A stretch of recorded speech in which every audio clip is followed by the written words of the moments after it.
Hello students, मैं रेखा कश्यप आज 9th class के बच्चों के लिए कविता वाक जो कि कवित्री ललधद के द्वारा रचित है वो मैं लेकर आई हूँ बच्चों। तो वाक की जो कवित्री हैं ललधद, इनके जीवन परिचय से थोड़ा बहुत रूबरू हो जाते हैं बच्चों।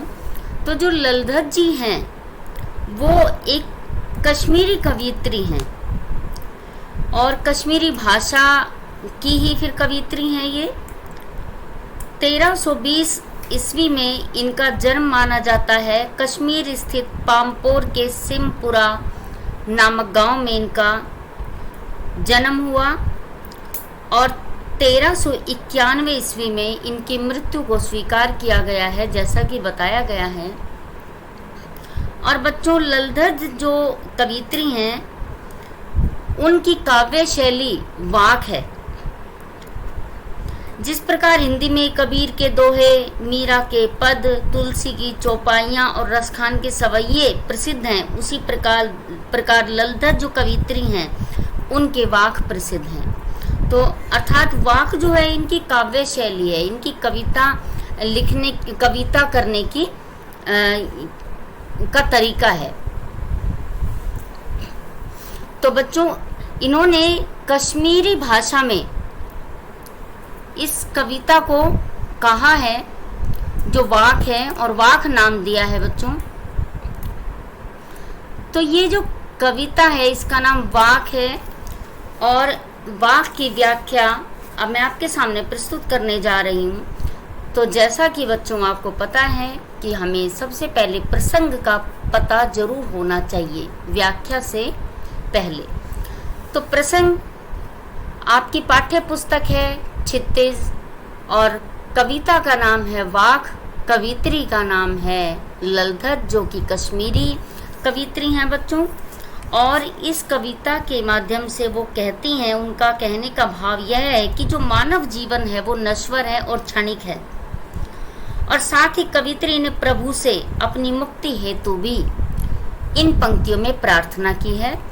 तो बच्चों, इस कविता की व्याख्या आपकी स्क्रीन पर आपको दिखाई दे रही होगी।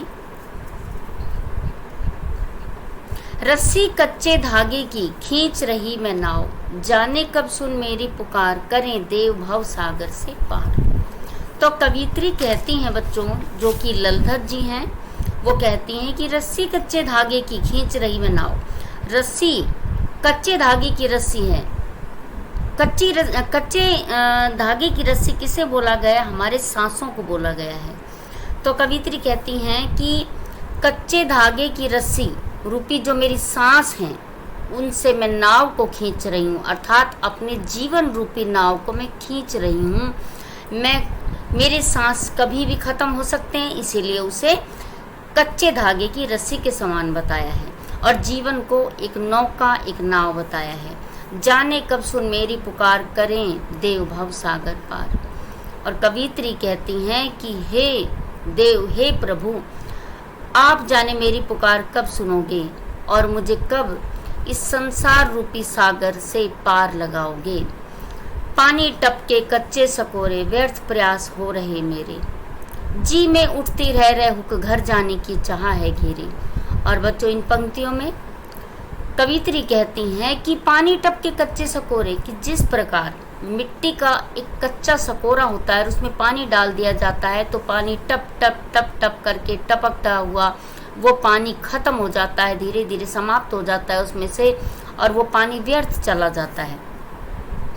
उसी प्रकार कवित्री कहती हैं कि जिस प्रकार कच्चे सकोरे में पानी डाला जाता है और वो पानी धीरे धीरे समाप्त हो जाता है, व्यर्थ हो जाता है, उसी प्रकार आपसे मिलने के लिए, आपको प्राप्त करने के हे ईश्वर, मेरे सारे प्रयास व्यर्थ हो रहे हैं। मैं आपसे कब मिलूंगी, मैं आपके पास कब आऊंगी, जी मैं उठते रह हुक, घर जाने की चाह है घेरे। कवित्री कहती हैं मेरे मन में बार बार हुक उठती है, तीव्र इच्छा उठती है कि मैं अपने घर जाऊं।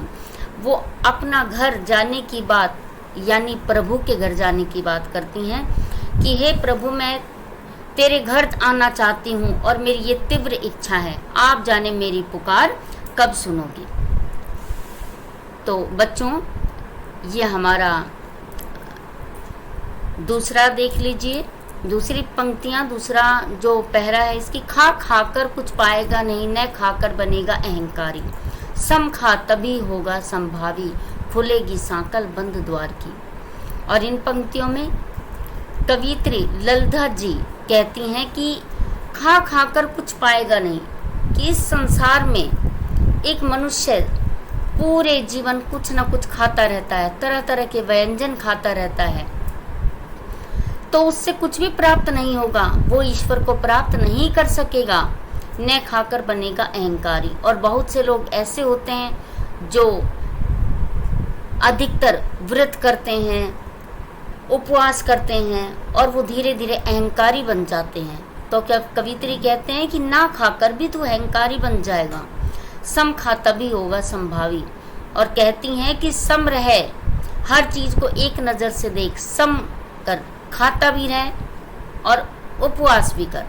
ऐसा नहीं है कि तू बिल्कुल उपवास पर रहेगा, अहंकारी बन जाएगा, ऐसा भी नहीं होना चाहिए कि पूरे जीवन तरह तरह के आप व्यंजन खाते रहो। तो सम बनना चाहिए इंसान को, तभी वो संभावी होगा, तभी उसके अंदर समानता की भावनाएं पैदा होंगी, खुलेगी सांकल बंद द्वार की। और तभी तेरी जो बंद तेरे द्वार जो हो रहे हैं, तेरा अज्ञानता के जो द्वार हैं, उनकी सांकल खुल जाएगी और ज्ञान तुझे प्राप्त होगा।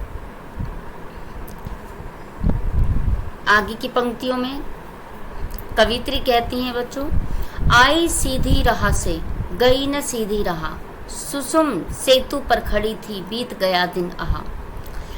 कवित्री कहती हैं कि जब मैं इस संसार में आई थी तो आई सीधी राह से गई न सीधी राह। कवित्री कहती है कि जब इस संसार में मैं आई थी बहुत भोली भाली थी, बिल्कुल सीधी राह आई थी, और अब मेरा जाने का समय हो गया है तो मैं बिल्कुल सीधी राह पर नहीं हूँ। अर्थात एक मनुष्य जब इस संसार में आता है तो उसके अंदर छल कपट भेदभाव कुछ भी नहीं होता, वो बिल्कुल सीधा साधा भोला भाला होता है, छल कपट नाम की कोई चीज़ नहीं होती। लेकिन जब हमारे जाने का समय होता है तो हमारे अंदर बहुत से विषय विकार पैदा हो जाते हैं, बहुत सी बुराइयां हमारे अंदर आ जाती हैं। तो कवित्री खुद अपने ऊपर भी लेती हैं इन बातों को। मैं जब आई थी तो कितनी अच्छी थी, कितनी सीधी राह से आई थी, मेरे अंदर किसी प्रकार का कोई छल कपट नहीं था, और अब मैं जा रही हूँ तो मेरे अंदर अनेकों बुराइयां आ चुकी हैं। सुसुम सेतु पर खड़ी थी बीत गया दिन रहा। और कवित्री कहती हैं सुसुम सेतु, सुसुम नाड़ी जो हमारी नासिका, हमारे मस्तिष्क, नासिका के बिल्कुल ऊपर जो मस्तिष्क का एरिया होता है वो सुसुम सेतु होता है। तो सुसुम नाड़ी होती है वहाँ पर, जहाँ से हम सोच विचार करते हैं, चिंतन करते हैं। तो कवित्री कहती हैं जब मैंने चिंतन किया अपने जीवन पर, जो मेरा जीवन बीत गया उसके बारे में मैंने चिंतन किया, तो मैंने पाया कि सारा दिन बीत गया, अर्थात मेरा सारा जीवन बीत गया और मैंने तो कुछ भी नहीं किया, मैंने तो कोई भलाई के काम ही नहीं किए, मैंने तो बहुत सारी बुराइयां मोल ले ली हैं, बुराइयां अपने अंदर कर ली हैं।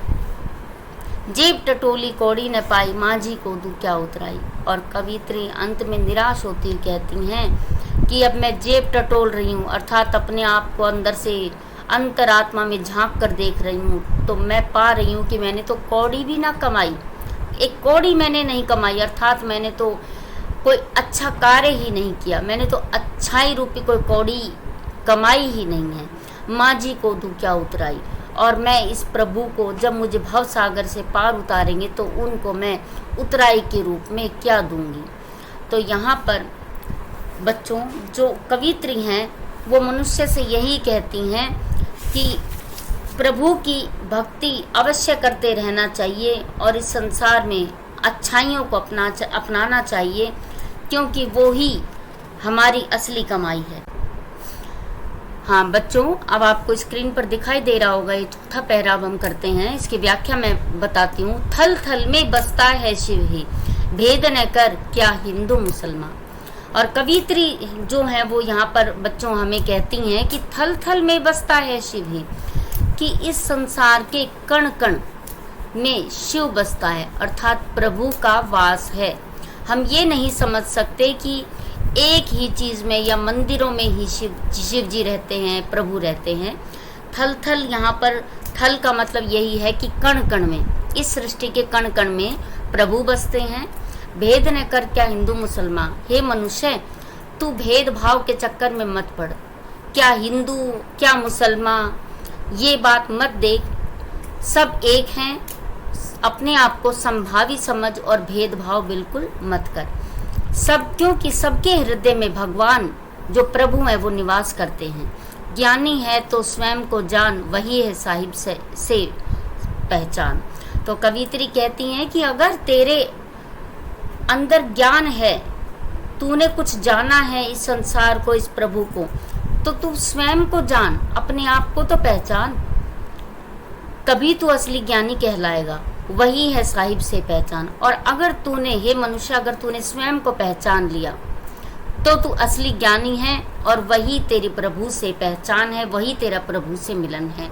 तो बच्चों, ये हमारी ललधर के द्वारा रचित जो कविता थी वाक, उसकी व्याख्या मैंने आपको करवाई। और मैं आपको कुछ पंक्तियां काव्य सौंदर्य के रूप में बता देती हूँ, जिससे आपको पूरी कविता आपको एक ही वीडियो में मिल जाए। तो काव्य सौंदर्य के रूप में आप यहाँ बच्चों कुछ पंक्तियां लिख सकते हैं। जैसे आप सबसे पहले लिख सकते हैं कि कविता का नाम वाक है और कवित्री ललधर हैं, जो कश्मीरी कवित्री हैं, और जो ये वाक शैली में रचित है। भाषा सरल, सहज एवं प्रभावपूर्ण है।